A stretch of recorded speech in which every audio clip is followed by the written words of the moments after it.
بسم الله الرحمن الرحيم. رئيس الوزراء كحجينك حكومة فدرالك الصومالية احنا قسمها رئيس الوزراء قولها وزير ذا يعني معنا لبدا عقل مرتي شرفته دمان وحنا نقول سلام السلام عليكم ورحمة الله وبركاته. waxaan maanta halkan sharaf iyo karaamo noo ah anoo ku hadlaya magaca guddiga gaadiidka howlaha guud tamarta ee golaha shacabka baarlamaanka jamhuuriyadda federaalka Soomaaliya inaan ka mid noqdo marti sharafta halkan lagu soo casuumay. mudane ra'iisul wasaare mudane yaan iyo marwooyin aviation-ka waa laba qayb airline iyo airport. waxaan marka hore hambalyaynayaa ugu horeyn waxaan ku guuleysanay in hawada Soomaaliya laga maamulo magaalada Muqdisho ah caasimadda jamhuuriyadda federaalka Soomaaliya taas oo muddo 22 sano ku maqnayd dalal shisheeye isku day fara badan oo la sameeyay oo sababtay maanta inaanu joogno guushii aan ka mira dhalanay hawada Soomaaliyeed. baarlamaanka jamhuuriyadda federaalka Soomaaliya wuxuu ansixiyay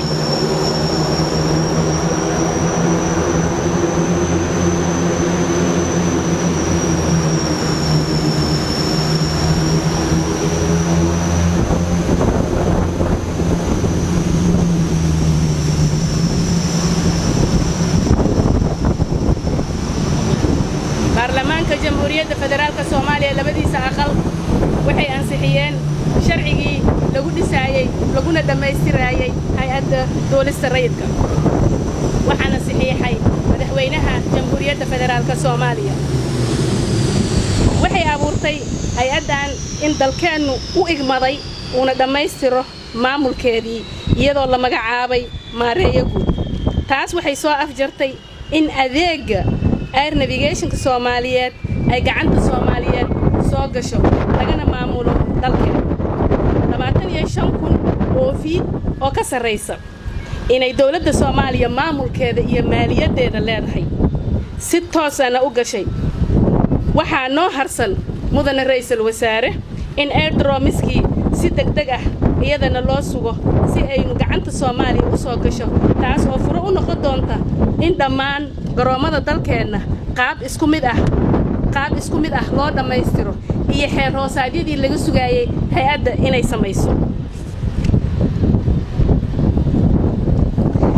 marka loo dhameystiro adeegyada garoomada mudane ra'iisul wasaare waxaan rabnaa inaan helno maalin dhaweedna aan sheegay Somali Airline waxa naga maqan Somali Airline taas oo dhameystiri doonto runtii baahiyaha aan u qabno in aan ku duulno diyaaradaheennii aan uga imaano dadkeena Soomaaliyeed ee ku baahsan adduunka.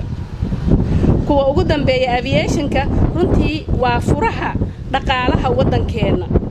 dhisidda horumarka dalkeena taas oo ay ka qayb qaadanayso aviation-ka dalxiiska caafimaadka iyo xiriirka caalamiga ah amniga iyo wixii la mid ah. mudane ra'iisul wasaare muhiimadaas aan soo sheegnay waxaan u wada aragnaa in garoonka aadan cabdulla cismaan uu magaalada aad ugu soo dhawaaday cakirmayna helista sharciyadiisana aysan suurtagal ahayn haddii ay sidan ku socoto. marka la fiiriyo dhabaha diyaaradda marka la fiiriyo baarkinka diyaaradaha mudane ra'iisul wasaare waxaa muhiim ah taariikhdana ay noo buuxsami doontaa inaynu helno garoon caalami ah oo u jira magaalada Muqdisho ilaa 30 kiiloomitir sida adduunkaba uu wada yahay.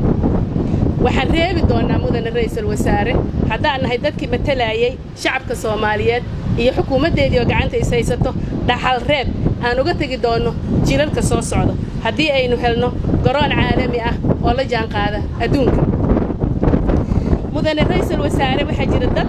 dadaal fara badan u geliyay oo ku waayay naftoodii soo celinta hawada Soomaaliya ku dhaawacmay kuna dhintay oo ay ka mid ahaayeen Allah u naxariistee injineer Abuukar Cadaani Haaruun Kadiye Xuseen iyo kuwa kale oo ku dhaawacmay iyagoo juhdi fara badan u soo geliyay inaan la soo wareegno hawadeena. waxaan leeyahay dadkaas u dhintay sidii aan u gaari lahayn maanta meesha aan taaganahay inuu Ilaahay jannadii firdawsa ka waraabiyo ehelkiisana samariya iimaan ka siiyo. mudane ra'iisul wasaare dadkaas waa inaan la hilmaamin waxay udubdhig u yihiin runtii taariikhda aan maanta hiigsanayno guusheedana aad qaadateen xukuumaddan maantana nasiib